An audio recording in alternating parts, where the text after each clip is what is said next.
Your first international trip sounds exciting, but the budget, visa process, food options, transportation, stays, it all gets overwhelming and sometimes kills the dream. So today let me try to simplify it for you with the top 3 budget-friendly countries that are perfect for the first-timers from India.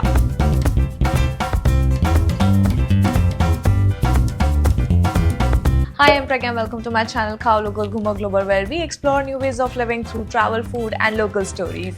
I've been traveling for the past 4 years across Himachal, Uttarakhand, South India and 7 international countries so far, and next year we are adding more without breaking the budget or losing the fun. Now when it comes to easy, affordable, beginners-friendly trips, including budget, food scenes, getting around and things to do, my top 3 picks are Sri Lanka, Thailand and Indonesia. So watch this video till the end to gather the information as much as possible, and now rock and roll.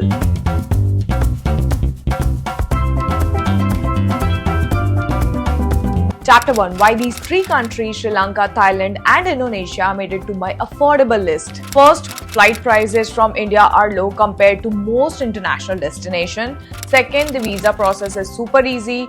Either visa on arrival, visa free or very simple immigration formalities. No stress, no heavy paperwork. Third, you will find budget hostels, affordable stays everywhere, perfect for a 7 to 10 day trip without burning your pocket. Fourth, food, zero worries. Like Sri Lanka has amazing tropical fruit and rice bowls. Indonesia is full of veg cafes and Thailand has vegan friendly options literally everywhere. Fifth, getting around is also beginners friendly. Local transport is easy, available and well connected. Plus, you do not need expensive tour packages. Honestly, 80% of the experience can be done on your own. And lastly, sixth, the SIM network coverage is solid in all the 3 countries. If you are traveling for more than 10 days, definitely buy a local SIM. Chapter 2, let's talk briefly about each country. Starting with Sri Lanka, number 1, where it is. Sri Lanka is a small island nation close to Tamil Nadu and easily reachable from cities like Chennai, Bangalore, Kochi and Trivandrum. The country is simple to understand. South is all about beaches and water activities. Central has tea plantations and cool hill towns. West offers city life and nightlife. East has calm beaches and surf spot, and North is rich in culture and history. Distances are short, making it very beginners friendly country to explore. Number 2, why it is perfect for beginners. Indians only need an ETA, electronic travel authorization, to enter Sri Lanka. It is a simple online form you can fill for yourself on the official website only after reading the basic requirements like documentation, fees and processing time. Immigration is usually smooth with basic questions such as why you visiting, return ticket details, stay confirmation, ETA approval copy. Food is beginners friendly too. Plenty of vegetarian rice and curry options, hoppers, go-to vegetable roti and lots of fresh fruit, plus great seafood for non-veg lovers. For getting around, local transport and buses are quite cheaper and safe for short distance. Train can be booked online. If you want the booking website link, comment train and I'll send it to you. Ride-hailing apps like PickMe app, good for small commute, make it simple. Overall, Sri Lanka keeps things easy, simple and stress-free, perfect for first-timers international trip. Number 3, what should be the ideal itinerary, duration and things to do? Sri Lanka deserves minimum of 7 to 10 days. The country looks small on the map, but each region has its own vibe. Most travelers followed north central to south budget direction because it covers the best highlights in the logical way. Start with Colombo to Kandy to Sigiriya for temples, heritage sites, cafes and the famous rock viewpoints. Move to Nuwara Eliya and Elf for a mountain vibe with cooler temperature. End your trip in the south like Mirisa, Velikama, Uluwatu or Galle. These are perfect for surfing, chill beach mornings, coconut tree, viewpoints, diving spots and exploring Galle's colonial era. Number 4, expected budget range per person in rupees for a 7 to 10 day Sri Lanka trip. Hostel bed will cost around 500 to 800 rupees per night. Food is very affordable too. Mixing street meals with cafes comes to about 500 to 800 per day. Transport stayed light on the pocket. If you mostly use local buses, trains and PickMe for short drives, expect around 500 to 1200 per day. Activities depends on your choice: surfing lessons, small hikes, cultural sites or Yala safari. On an average budget, let's take 10,000 rupees to 15,000 for the full trip. So the total estimated budget for 7 to 10 days in Sri Lanka will cost around 20,000 to 40,000. Number 5, who will enjoy Sri Lanka the most? This is perfect for backpackers, chill travelers, beach lovers, foodies, and anyone who enjoys a mix of culture, nature without spending too much. It is generally safe for both solo and group travelers, though staying alert anywhere in the world is always wise. One thing to note, Sri Lanka feels very similar to India, especially South India. So if you are looking for a completely different foreign country vibe, you may not feel that culture shock here. Number 6, season information. North and Central Sri Lanka, April to September, best weather. South Sri Lanka, like Mirisa, Veligama, Galle, Uluwatu, November to March, best weather. Sri Lanka works almost all year. It just depends on which site you choose. I went in October, personally enjoy traveling in slightly off-season month because it's less crowded, cheaper, and you get a more relaxed experience. And that's all about Sri Lanka. Moving on to the next country, Indonesia. Number 1, where it is. Indonesia is a huge island country in Southeast Asia with thousands of islands, but travelers mostly explore popular regions like Bali, Java, Lombok, and Sumatra. Each side has a different flavor. South is about beaches, south spot cafes. North is about volcanoes, lakes, wildlife. Central is about temples and culture, and west is about big cities, markets, local life. East is about hidden islands, diving spots, and quiet beaches. Now, from India, cities like Kolkata, Chennai, Bangalore, and Delhi are the closest and often have a good flight connections. Number 2, why it is perfect for beginners. Indonesia is safe and affordable, extremely travelers friendly. Of course, staying alert anywhere is always wise, but overall the popular regions feels comfortable for solo and group travelers. For Indians, the visa process is very simple. You can get a visa on arrival or apply for an e-visa in advance. I personally recommend the e-visa. It is easy to fill on the official website only after checking documents, fees, and other processing time.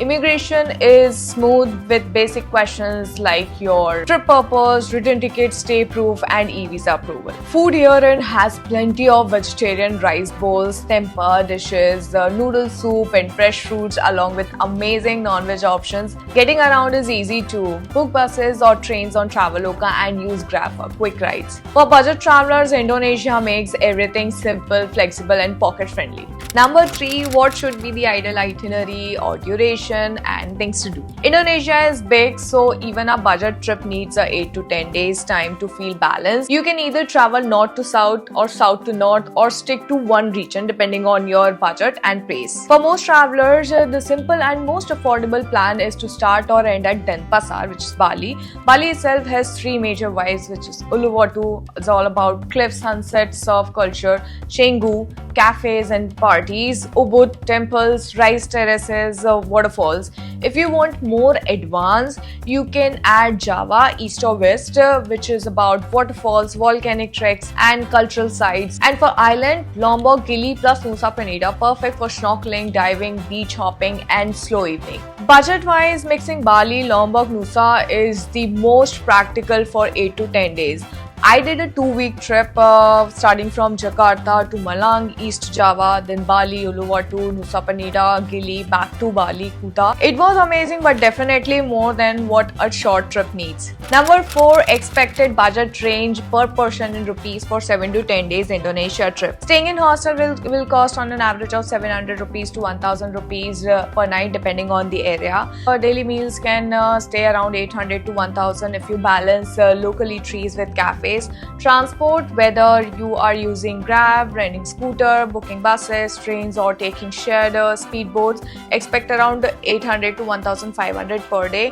Activities, this entirely depends on you, your itinerary, surfing lessons, waterfall tours, volcanic hike, cultural activities, island trips. A safe average for the full trip is 15,000 to 25,000 rupees. So the estimated total budget for 8 to 10 days comes to around 35,000 rupees to 55,000 rupees approximately. Number 5, who will enjoy Indonesia the most? This is the kind of destination that fits almost every traveler style. Chill travelers who just want beaches, sunset cafes, and slow morning will enjoy places like Canggu, Uluwatu, Kutu, and Gili Air. If you are a beach lover, want turquoise water and island hopping, options like Gili and Lombok are unbeatable.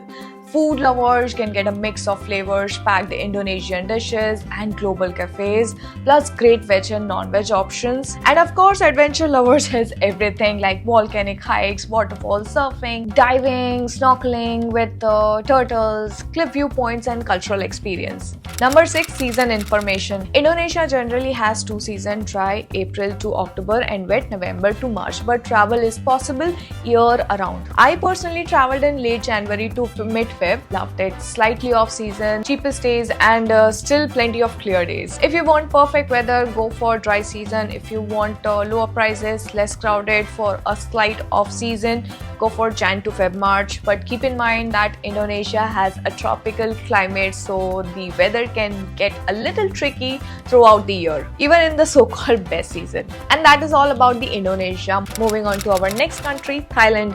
Number 1, where it is.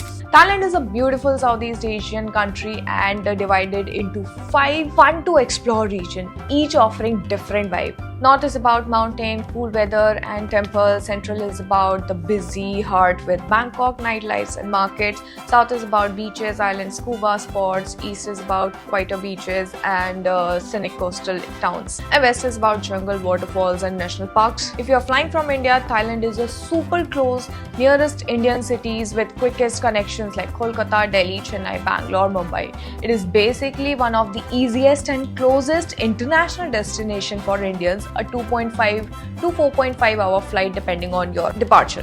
Number 2, why Thailand is perfect. One of the easiest, most affordable countries for beginners, whether you are traveling solo or in a group or on a budget. It is safe overall, but like anywhere, staying alert with your belongings and surrounding is always wise. Indian can visit Thailand visa free for up to 60 days, but must complete the mandatory Thailand digital arrival card online and can be done through the official website after reading the documents required, and do it only through the official website. If you want the link, just comment link and I'll send it to you. The immigration process usually includes basic checks and you are good to go. Food is a big win here. Thailand has plenty of vegetarian options, Indian restaurants and local dishes like pad thai, mango sticky rice, veg curries and stir fries. If you want non-vegetarian food, you will find endless. Getting around is also beginners friendly. Grab and Bolt for ride-hailing apps, local buses for cheap travel can be booked directly at the counter at the bus station or 12to-go Asia website. Train and ferries for intercity island routes. Overall, Thailand feels familiar yet exciting, great for anyone traveling abroad for the first time. Number 3, what should be the itinerary duration and things to do? 7 to 10 days, it's the sweet spot. It gives you enough time to enjoy beaches, island nightlife and food without rushing or overspeeding. A popular and easy loop is Phuket, Phi Phi, Krabi, then Phuket. Start in Phuket for the classic touristy buzz. Do a Phi Phi trip and stay overnight for turquoise water cliffs and that postcard perfect vibe. Next, head to Krabi, Aonang area. It is calmer, cheaper and great for exploring on your own. You can try island hopping, beach hopping, walk street market, relax to the cafes or take a budget boat to Rilla Beach. Travel pace is super flexible, whether you want party, beach vibe, chill vibe or want a mix of both. This loop keeps the trip affordable and fun.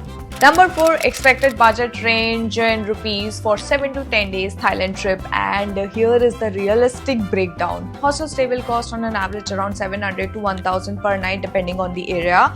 Food, if you mix local street food with occasional cafes, keeps your meal around 800 rupees to 1000 rupees per day. Transport, using Grab, renting a scooter, booking buses, ferries or taking shared speedboats will land roughly around 800 to 1500 per day. Activities is totally depend on your plan. Island tour, surfing lessons, kayaking, nightlife, viewpoints. A safe budget is 10,000 to 20,000 rupees for the whole trip. So the estimated total budget per person for 7 to 10 days, excluding flight, comes to about 22,000 rupees to 38,000 rupees approximately. Number 5, who will enjoy Thailand the most? Backpackers will love the hostels, island hopping and party scene. means chill travelers get plenty of sunset cafes, massages, and slow beach days.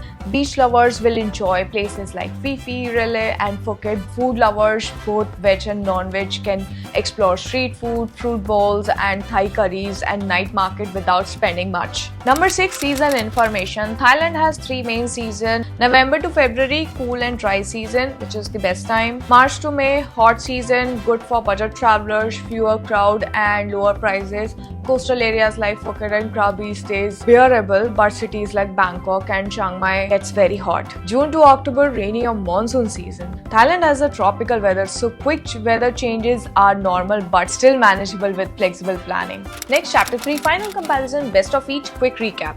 Cheapest overall, Sri Lanka. Strongest value for Indian rupees, Indonesia. Best nightlife, Thailand. Best island vibe, Indonesia.